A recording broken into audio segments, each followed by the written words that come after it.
Hello, welcome to Skye Sweaty Record Review, episode 76, let's call it that. It's the only new music review show hosted by a French professor immediately after getting off the elliptical at the YMCA.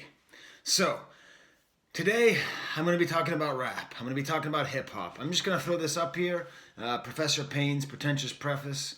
I tend to do these prefaces every once in a while, and I'm just going to be talking about hip-hop for a while. In particular, one of my favorite themes is the soul of hip-hop, the soul of rap music. You know, like what is it really? It's not quite like rock and roll or like other I don't know, forms of music or forms of art. Primarily, I believe, because at its root, at its origin, it's a competitive art. So it's not just like, okay, rock and rollers sit in their basement and they make some music and they play it for people. But actually, like, at the very beginning, it was DJ versus DJ, MC versus MC. So, like, I think that's at the basis of all hip-hop, which makes it interesting. I think it makes it particularly American. We tend to like competition, although, of course, I love French rap as well. That's to the side. But what I think is interesting is if you look at hip-hop and you want to sort of divide it right down the line, I think you could say there's two sides, you know? There's mainstream and alternative. And they both keep evolving and changing over the years. But the difference between maybe hip-hop and any other form of art is that the mainstream, you could make the argument, is actually the true form of the art because it's competitive. So mainstream rap has to be constantly updating, has to be whatever's hot, whatever's popular. Right now it's trap music, it's mumbling, it's whatever Drake does, it's specific kind of rap. And that's what's hot and that's what's popular. And it's not the same thing as what was hot and what was popular 10 years ago or 15 years ago or 20 years ago. But even though it's just struggling to be what's popular, in other arts that would discredit it, you know? Like if you're just some rock artist and you're trying to be pop, you're criticized. But in hip hop it's not quite the same. And then on the other side you have alternative hip hop, which kind of goes against that principle that you have to be popular, you have to do what's hot. And within that alternative, there's a whole gambit of different kinds of hip hop, you know? What's interesting is if you really break down all music, right? All popular music, it's words and music. And in rap, it's very explicit, beats and rhymes. And I think you could sort of enlarge that to be really a question of form and content. So the content being the lyrical and sort of cultural content of the music, and then the form being the actual like sounds and the beats that are made, right? So content, lyrics, content, rhymes, form, beats. So the alternative hip hop is really interesting because there's a lot of different kinds of content, a lot of different kinds of rhymes. Like some of alternative hip hop is super political, and it's trying to stay true to the what I argue is the socialist origin of hip-hop music, you know, about the African-American experience, about the downtrodden, about the poor. We got to keep them and build them together and like Chuck D said, you know, be black CNN, shine the truth. But that's not in the mainstream anymore. What's in the mainstream is just rapping about money. It's been that way since Eazy-E met George Bush. So it's like that alternative is like harkening back, you know, like make rap great again, going back to when hip hop had a social conscience. But that's not the only kind of alternative rap, you know. There's also a lot of like super personal rap, you know, like that Nayi that I listened to last year that I like so much, you know, like just really like introspective. Who am I as a person? So much of mainstream hip hop is sort of posturing like I'm the man, I got the money, I got the cars, I got the women, all that stuff. So like an internal look makes it alternative. Of course, that's what makes maybe Kendrick Lamar and Drake interesting, is they can kind of do both at the same time. It's actually mainstream rap is becoming so much more personal that maybe that's not even alternative anymore.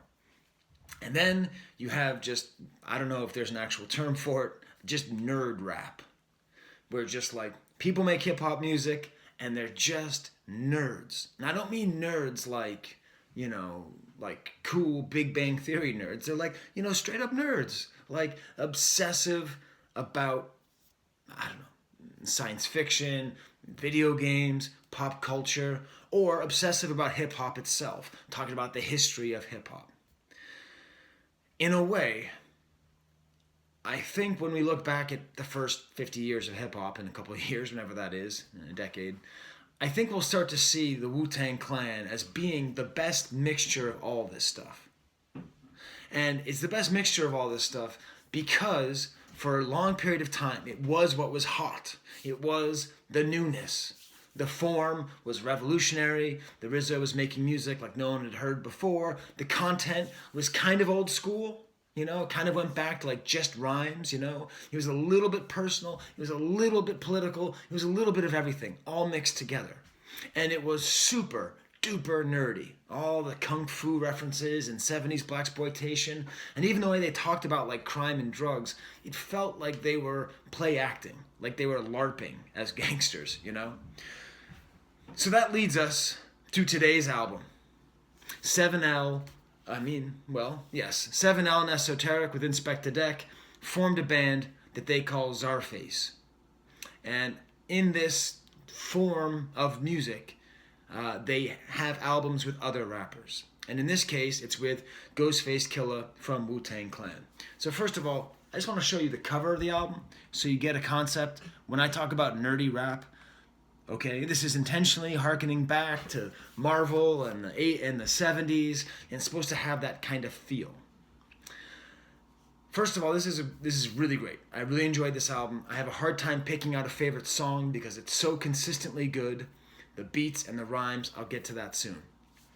But this is an interesting idea, Czarface, because it is unabashedly nerdy, but it's also kind of cool. And funny thing is, this looks like a comic book, right? Like this is supposed to look like a 70s comic book. And for comic book collectors, one of the coolest things to have is the first appearance of a character. And so I thought, use my big professor brain, and I realized I have the super rare first appearance of Czarface. I happened to buy this back in 1999 or 2000. 7L and Esoteric featuring Inspector Deck. This right here was their first collaboration together, speaking real words. I bought it, I don't know, because I'm from Boston and I was in Boston. And look at that. You can't get more Boston than these two guys, okay? And so I bought it. And apparently this collaboration expanded into what is now Czarface 20 years later. Inspector Deck being... he's like the favorite member of Wu-Tang Clan for people who want to be like hipstery and cool, but I don't think he's anyone's favorite member. He's sort of the most boring, but he's also maybe the most consistent. I really enjoy it. I like his solo album. I don't dislike Inspector Deck, but it was an interesting idea. And when this came out, this was like Wu-Tang was hot enough, and I loved Wu-Tang enough. I just bought it just by the fact it said Inspector Deck on it. So somehow they continued to make music in this vein. So, beats and rhymes. Ghostface Killah it's funny, actually. I was listening to Wu-Tang Clan with my kids. Okay, so they're in middle school. They're too young for it. Just forget it, Like, I actually got onto listening to Wu-Tang because of that Ariana Grande song that samples Tears. And, my kids hate Ariana Grande. Oh, if my kids' friends watch this show, if you really want to annoy them, just talk about how great Ariana Grande is. It's weird. It's weird how much they hate Ariana Grande. Anyways, so I tried to listen to that album with the Ariana Grande album, and they were like, turn it off. So instead, we listened to Enter the 36 Chambers.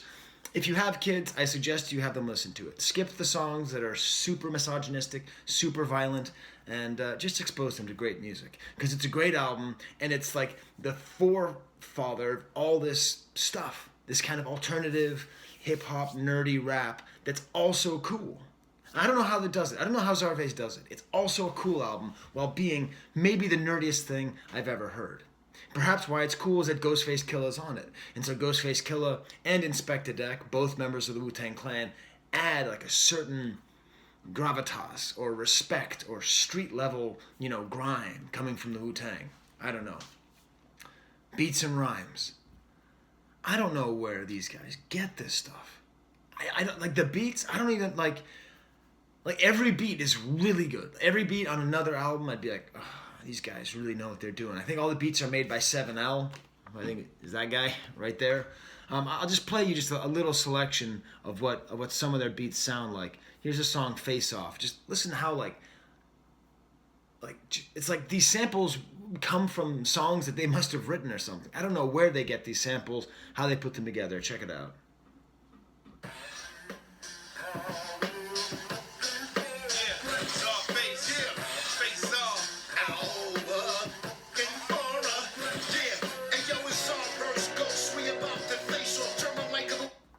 I stopped that before 15 seconds. I'll also have to start paying them money. I don't know how it works. You know, or if they listen to another song, which is one of my favorite tracks, Mongolian Beef, similar, like these just really well-produced samples that are mixed together with some original elements, and I don't know how they do it. Like, I don't actually understand it. Usually when you listen to hip-hop, you get it. It's like, I know where these samples come from. I don't know where they're getting these things. Here's Mongolian Beef.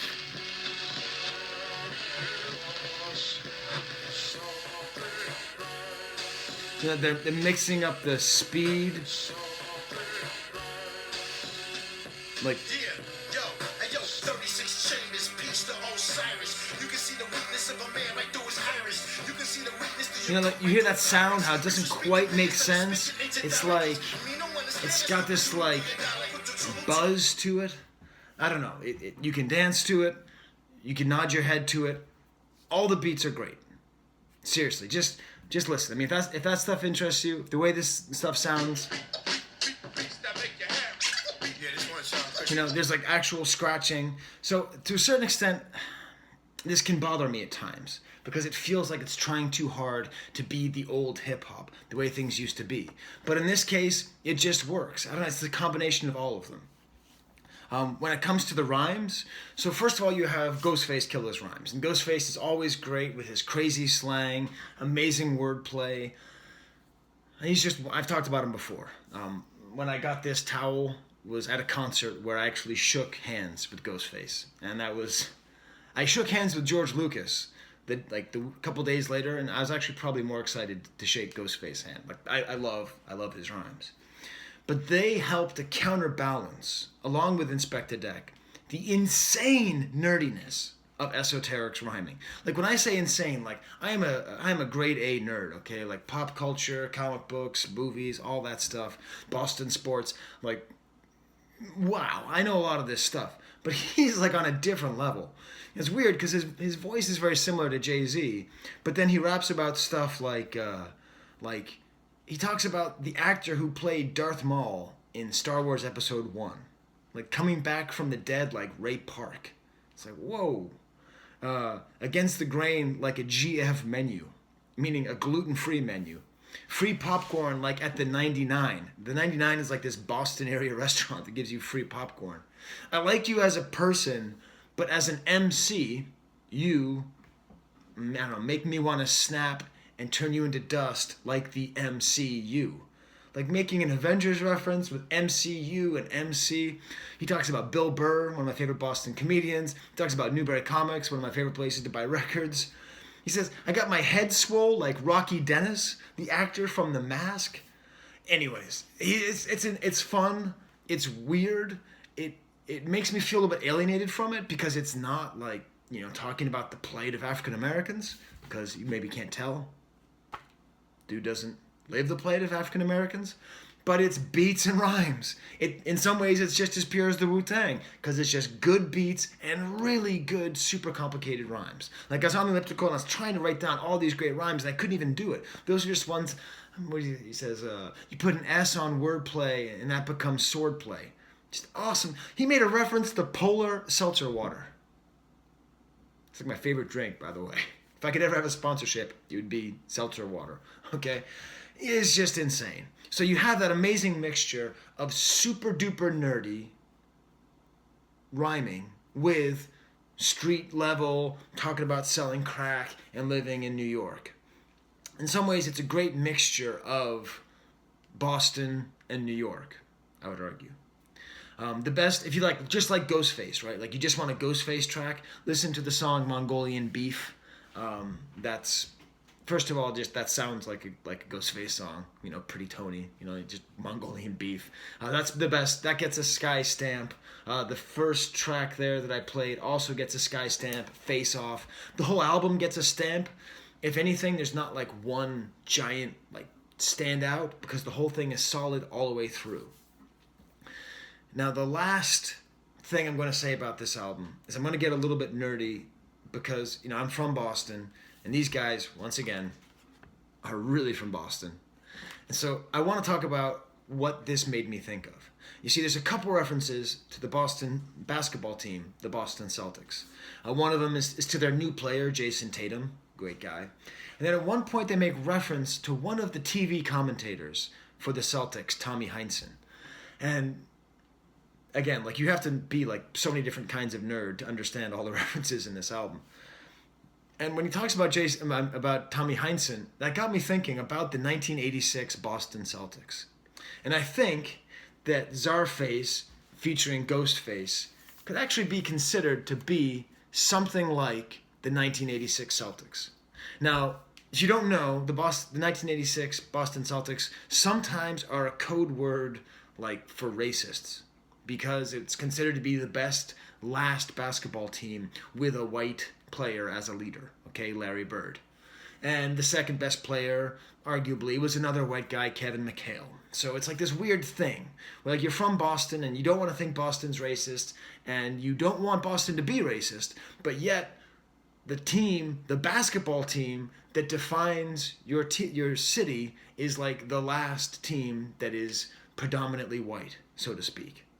So there's always been kind of, even Spike Lee references it in Do the Right Thing, right? It's like there's always been this issue with the 1986 Celtics. But you also, of course, had Robert Parrish, who was the center, one of the best players. Dennis Johnson, one of the most important players as well. So it's not like it was entirely white. And moreover, like, what are you supposed to do?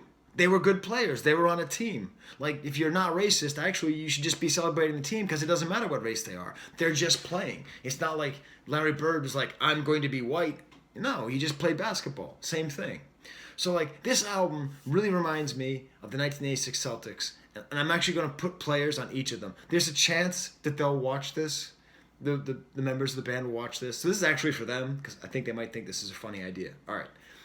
So Larry Bird has to be esoteric, right? So that's the primary rap artist, right? The primary guy, MC. He's sort of like doing a lot of the work. He's the face of the franchise. He's the one who sort of gets all the fame and is the most important player, I'd say. And then you have 7L as Kevin McHale, the sort of backup person to the side of Larry Bird. Not as important, but without him, the whole enterprise wouldn't work. The team would never win. Inspector Deck, I would say, is Robert Parrish. He's sort of like this older player who predates both of those guys. He's sort of big. If you want to make it racial, he's also the most important African-American player on the team. And he's sort of like this great, menacing, a little bit more veteran presence, okay? And then this is where I go off the race thing. Because Ghostface Killah is not Dennis Johnson or one of the other black players on the team or NL Carr. Nor is he Greg Kite. Ooh, I met Greg Kite once. Weird guy. Okay. Ghostface Killah is Bill Walton. So the thing is, like, the last Czarface album was good, but not great. And the 1985 Celtics were good, but they couldn't beat the Lakers. The 1986 Celtics brought in Bill Walton, who was already a star for a bunch of other teams, and he comes in, and he's like this super old veteran, kind of off-the-wall presence, and with his help, we're able to beat the Lakers, and the 86 Celtics are the greatest team in the history of basketball. That didn't have Michael Jordan on it. Okay? So, that's what they are. This album is the 1986 Celtics. It's from Boston. It's got a lot of outside influences. It can be perceived of as too white, but fundamentally, it's just good basketball. All right. There was oh my God. This is a 20-minute one? All right, well, I'm talking about the soul of hip-hop, so there you go. In conclusion, listen to Wu-Tang with your kids. It'll make them better kids. It'll make them smarter. Don't make them listen to Ariana Grande. And check out Czarface versus Ghostface, the 1986 Celtics of rap. And there's the camera.